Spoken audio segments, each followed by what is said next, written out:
오늘 저희들 함께 보실 하나님 말씀은 시편 21편 1절에서 7절의 말씀입니다.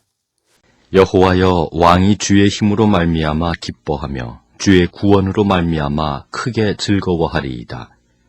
그의 마음의 소원을 들어주셨으며 그의 입술의 요구를 거절하지 아니하셨나이다. 셀라. 주의 아름다운 복으로 그를 영접하시고 순금관을 그의 머리에 씌우셨나이다. 그가 생명을 구함에 주께서 그에게 주셨으니 곧 영원한 장수로소이다.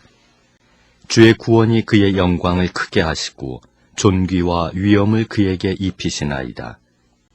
그가 영원토록 지극한 복을 받게 하시며 주 앞에서 기쁘고 즐겁게 하시나이다.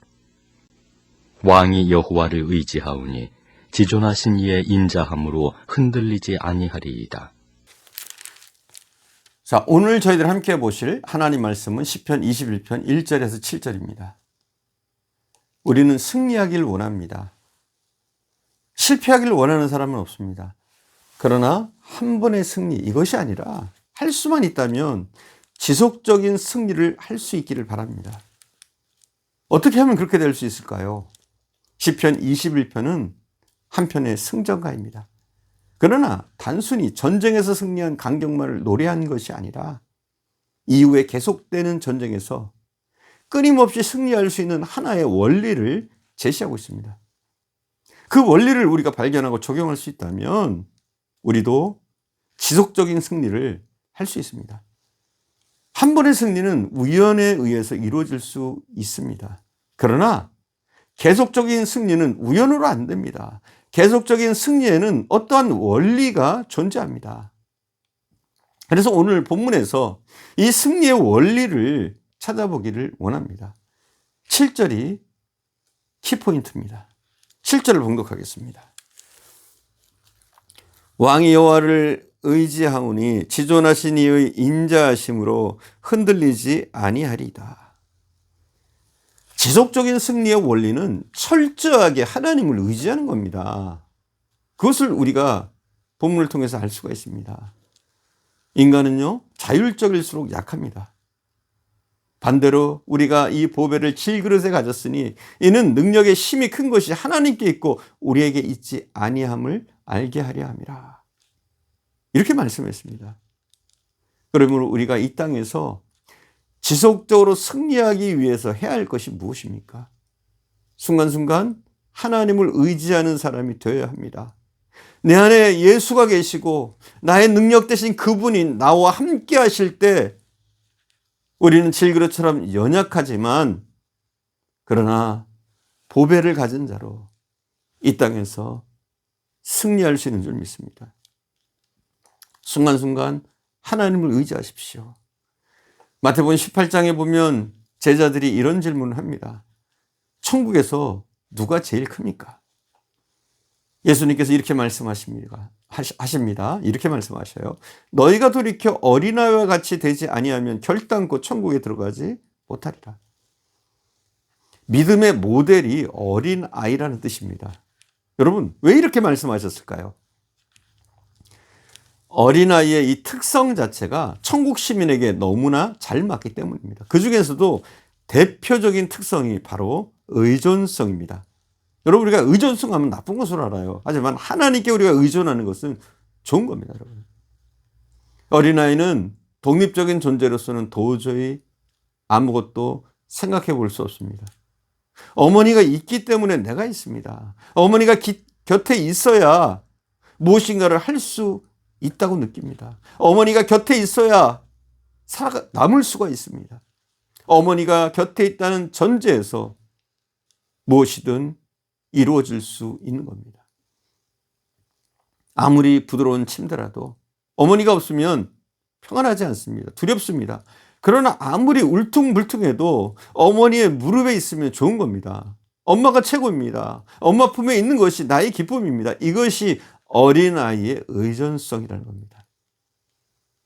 성도는 어떤 존재입니까? 하나님 앞에 어린아이와 같은 존재. 하나님이 있어야 만족을 누리는 존재. 하나님 밖에서 어떤 기쁨과 만족을 누리게 될 때 오히려 긴장하게 되는 존재. 이것이 바로 하나님만 의지하는 성도의 모습인 겁니다. 저와 여러분이 다 이런 주님의 사람들이 되기를 바랍니다. 그런데 주님만을 의지하는 사람에게는 공통적인 특징이 하나 있습니다. 무엇보다도 기도한다는 겁니다, 여러분. 주님을 의지한다면 기도하는 거예요.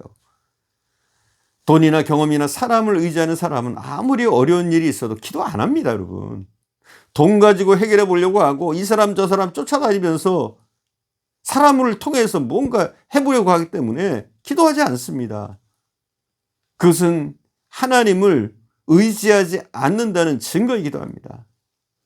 그러나 하나님을 의지하는 사람은 기도부터 시작합니다. 철저하게 하나님만 의지했던 다윗은 기도의 사람이었다고 간증하고 있습니다. 2절을 보십시오. 그의 마음의 소원을 들어주셨으며 그의 입술의 요구를 거절하지 아니하셨나이다. 셀라. 4절입니다. 4절로 보겠습니다. 그가 생명을 구하며 주께서 그에게 주셨으니 곧 영원한 장수로소이다. 만일 여러분이 돈이나 세상이 아니라 참으로 하나님을 의지하는 사람이라면 여러분은 기도할 것입니다. 우리가 기도할 수 있다는 것, 이것이 얼마나 큰 특권인지 모릅니다. 구약시대에는 기도하고 싶어도 아무나 기도할 수 없었습니다. 하나님께서 기도할 수 있는 특권을 주신 사람은 왕과 제사장과 선지자밖에 없었습니다. 그런데 오늘날 우리가 사는 시대는 어떻습니까? 시작에 와서 예수께서 십자가에 죽으심으로 말미암아 우리에게 어떤 일이 일어났습니까? 어떤 특권이 주어졌습니까? 기도의 특권이 우리에게 주어졌습니다. 하나님 앞에 직접 나가서 기도할 수 있는 그 길이 열렸습니다. 히브리서 10장 19절에 보면 이렇게 말합니다. 그러므로 형제들아 우리가 예수의 피를 힘입어 성소에 들어갈 담력을 얻었나니. 무엇 때문에 우리가 성소로 나갈 수 있게 됐나요? 하나님 앞으로 갈 수 있게 됐나요? 예수의 보혈 때문입니다. 우리 모두에게는 이 기도의 특권이 있습니다. 우리에게 이 기도의 특권이 주어져 있는데 여러분 어떻습니까? 사용하지 않으실 겁니까? 왜 이것을 사용하지 않습니까? 왜 가지고 있는 힘을, 이 대단한 것을 사용하지 않습니까? 사용하십시오. 기도의 특권을 활용해서 마귀를 멸하는 일들, 우리의 기도로 말미암아 영혼을 구하고 세상을 움직이는 그 일들이 우리를 통해서 이루어져야 되는 줄 믿습니다. 사랑하는 여러분, 오직 하나님만, 어린아이처럼 하나님만 의지하며 기도로 나갈 때 하나님은 우리를 통해서 놀라운 일들을 이루실 줄 믿습니다. 기도하겠습니다. 사랑하는 주님, 우리의 삶이 단순히 한 번의 승리로 만족하며 사는 삶이 아니라 우리의 삶 구석구석 가운데, 우리의 매일매일의 생활 가운데 늘 승리하고 승전보를 울릴 수 있는 그런 축복된 삶을 살 수 있도록 인도하옵소서. 무엇보다도 그런 삶을 위해서 우리가 더욱더 하나님을 찾게 하시고 하나님과 동행하게 하시고 하나님께 의리하게 하시고 하나님만 믿고 나갈 수 있도록 인도하옵소서. 무엇보다도 우리가 기도하는 자들이 되어지게 하옵소서. 기도로 하늘의 문을 열고 기도로 하나님의 뜻을 깨달으며 기도를 통해서 더욱더 이 땅에서 능력 있는 크리스찬으로 살아가는 저희들 되어지게 하시기를 간절히 원합니다. 하나님, 예수 그리스도로 말미암아 주어진 이 기도의 특권을 이제는 누리는 저희들 되어줄 수 있도록 축복하옵소서. 오늘도 함께 하신 주님께 감사드리며 우리 구주 예수님의 이름으로 기도드립니다. 아멘.